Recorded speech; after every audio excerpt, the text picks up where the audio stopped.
Hi friends, ఎలా ఉన్నారు? బాగున్నారా?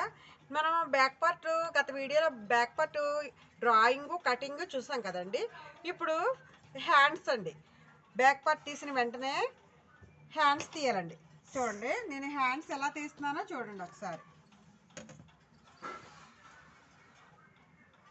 ఇది ఖర్చులకండి.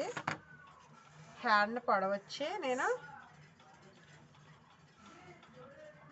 10 అయితే సరిపోతుందండి. నేను కుర్చీలు పెట్టుకోవాలనుకుంటున్నాను, అందుకని 11 పెడుతున్నాను. ఇటు కూడా మనం సంక డౌన్ వచ్చి 4 పెడుతున్నాను.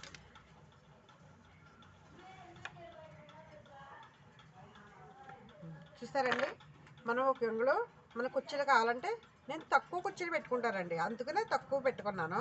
ఒక అంగుళం కాడికే పెట్టుకున్నాను అనమాట. ఇది ఇప్పుడు చూడండి, హ్యాండ్ పొడవ వచ్చి 10 అంగుళాలు తీసుకున్నానండి. కొంచెం కుర్చీలు కావాలి కాబట్టి ఇంకొక అంగుళం పెంచానండి.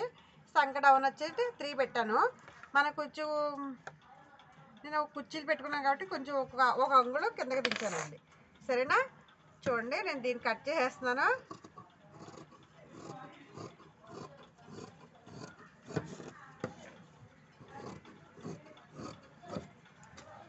ఓకేనండి. ఈ వీడియో మీకు నచ్చినట్లయితే లైక్ చేయండి, షేర్ చేయండి, కామెంట్ రూపంలో తెలియచేయండి. మీకు ఏమైనా డౌట్స్ ఉంటే నేను మరలా వీడియోలో మీకు ఎక్స్ప్లెయిన్ చేస్తాను. ఓకేనా? Bye bye.